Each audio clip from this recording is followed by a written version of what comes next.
So if you've been doing vintage Mac restoration and repair collection for any amount of time, you know that batteries are the bane of any Mac collector's existence. So for any machine that takes the 1/2 AA battery, which is basically the Mac Classic and Mac SE onward, there's been a lot of solutions for those, including like the MacBat, which I've done a video on. You can also just get like a simple CR2032 holder from Amazon, which I've also used in some repairs. But looking at something like the Mac 128K, 512K, and Mac Plus, there's probably been solutions out there, but I haven't really gotten into those too much. However, just last week, Bruce Rain from recapamac.com.au posted a 3D print STL file with a battery holder for those early Macs. So in today's video, we're going to give that a try and see how that works.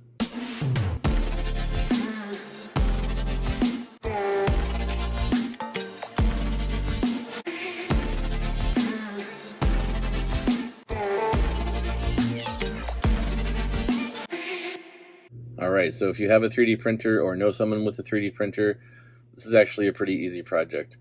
So you need to print out the 2 halves of the battery holder, which mimics the size of the original battery that goes into these early Macs. And then you'll need a spring, 3 LR44 batteries, and a screw. So I'm going to put a non-affiliate link to each of those in the description down below. So if this is something you want to do, you can do it yourself without having to try to figure out where on Amazon to get these things that you need, as well as a link to Bruce's STL file as well. So anyway, here is a time-lapse video of me 3D printing this battery holder from Mr. Bruce Rain. So it's a fairly simple STL. It doesn't take too long to print, and I'm using an older Creality printer here. So it takes a little longer than some of the much newer printers, but it gets the job done. And I actually printed off 3 of these we're putting together in this video. So I thought it'd be fun just to show this little time lapse of it building the holder while I talk over it.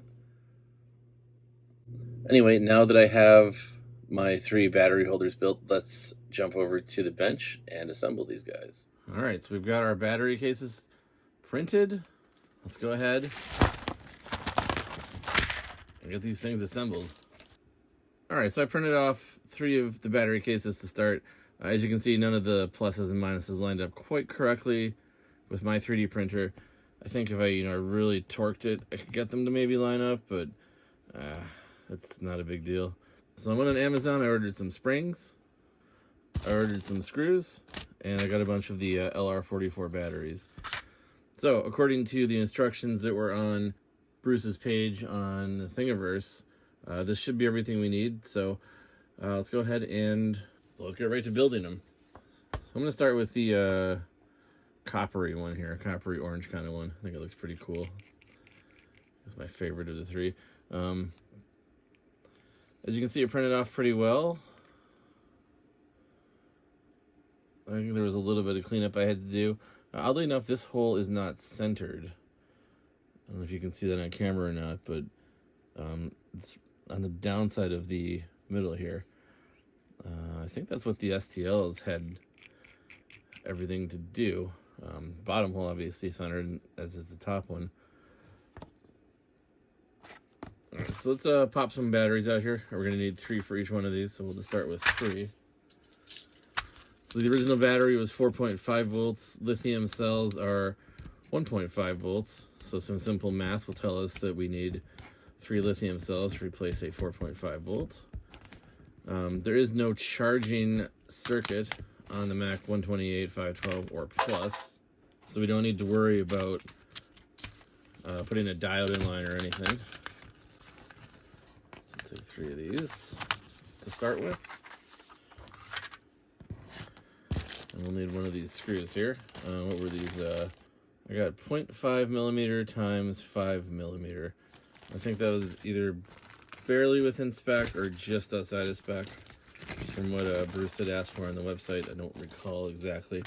A little tricky to find the exact ones he wanted, but he had gave quite a wide range of what should and shouldn't work, so I think we'll be okay here. So I need one of these. And then the springs here. Oh, there. Nice. There's some pretty decent springs here. So hopefully they are the correct length and correct width. All right, so we have one spring, one screw, 3 batteries. So I think assembly should be fairly straightforward. Bruce said we just dropped the LR44s down here, negative on the bottom, because they're just going to touch the contact directly. So on these, the bottom is positive and the button side is negative. So we'll drop them in, I guess you'd say face first, and make sure they get in there correctly. Let's see the writing, so that one's good.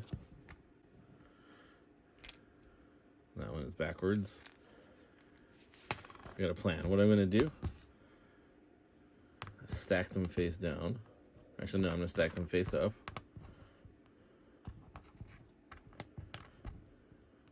Like that. We'll set battery over them. Slip the razor blade in underneath. And flip it up. There we go. We got our 3 batteries in there. Alright, so next we wanted to install this screw up here. So we'll need a little bit of we'll need a screwdriver to do that.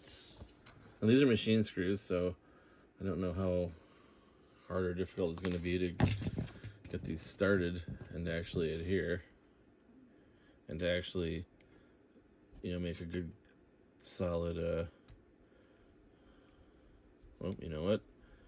Works great. So we'll just finish driving that one in. Pretty tight fit, so that's good tolerance on that. Quite a good amount of force too. I get that to actually turn, but that's definitely not going to come out. They're quite solidly.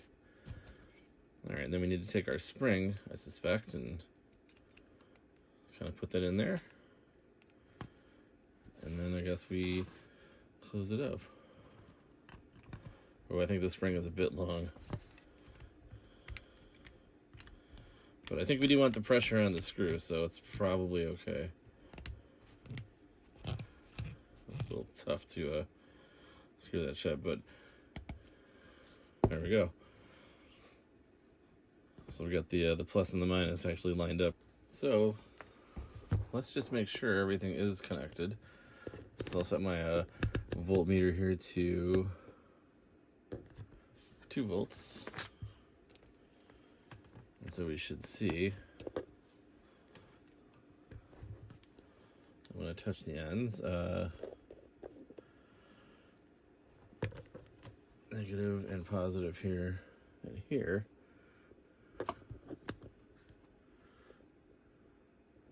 Now we get about 4.5 volts. It's reading 4.75, but that's close enough to 4.5.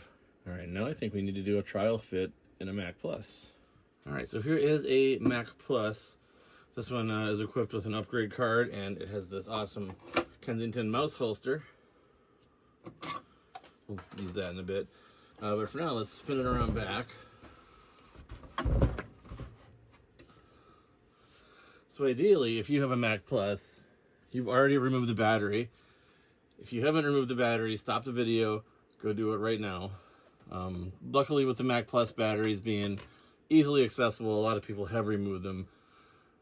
Unlike the SE30, where it's just really destroyed a lot of computers. The other nice thing with the battery located here, when it does leak, and not if, when the battery does leak, usually runs down here and doesn't damage the board too much. Unlike the SE30 that's got the battery internal, when it leaks, it just destroys everything. All right, so if you look closely in here, you probably can't see it on camera just due to the lighting. There's a little plus icon here, a little minus icon at the top. So we're going to install this way. And hey, would you look at that? It seems like it's a perfect fit. Well, that's very nice. So we'll close this back up. And we can see if we can set the date, set the mouse sensitivity, and see if it actually retains that information when it's unplugged. All right, let's go into our control panel. So let's set the time. Right now, here it is, 12:26 a.m. And the date, December the 8th. It's not 1994, but without the, I'm not even sure there is a fix for this in System 6. In System 7, you can do 4-digit dates, but I'm not sure about System 6. I haven't looked into that.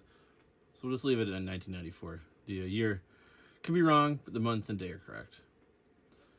Let's change the speaker volume to 6. Let's go fast blinking. And let's change the mouse tracking speed to a little faster. That's pretty good. Double click speed, I like that the way it is. And let's change our default beep to clink clank, boing. I think boing. All right. Now all of those values are stored in the PRAM, which is parameter RAM or parameter random access memory. The PRAM in these Macs is just another RAM chip that is volatile. It needs to be refreshed every so often or the data in it disappears. So when it's plugged in, it's taking that from the power supply, but when it's off, and again, when you turn a Mac Plus off, you're turning a physical switch off. So it's disconnected from mains even though it's plugged in. So now hopefully this new battery replacement is what's going to be what's keeping that PRAM alive. So I'm going to unplug it just to prove that we are using the battery. I guess I could spin it around and show you, but I've got the keyboard and mouse plugged in, so it won't just trust me that it's unplugged. Again, even if it was still plugged in, it's got a physical power switch, so it would be off either way.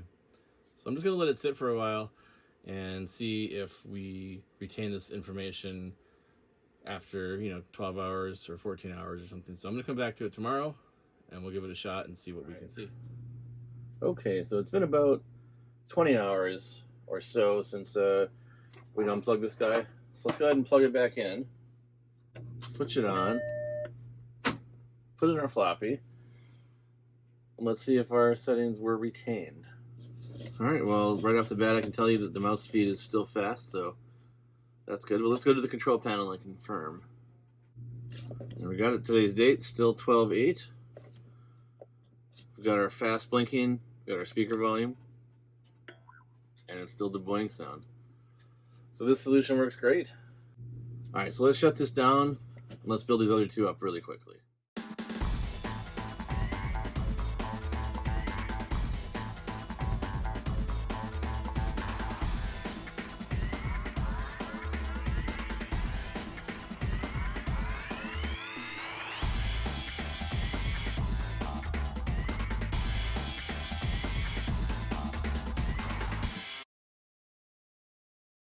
And that's it. We've got two more done. All right, so as you can see, this is a pretty simple solution to the leaking battery problem, at least for the 128K, 512K, and Mac Plus, assuming you have a 3D printer or have a friend with a 3D printer. But yeah, these went together pretty smoothly, and I'll be posting non-affiliate links in the description below on what I purchased to make these. So that's the batteries, the springs, and the screws, just to make your life a little easier. Yeah, that's it. Super simple, and they work great. So thanks to Bruce Rain from recapandmac.com.au for the STL files and designing this. Works like a charm. So anyway, thanks for watching, and we'll see you in the next video. Hi guys! Make sure to like and subscribe, and watch more of our videos later.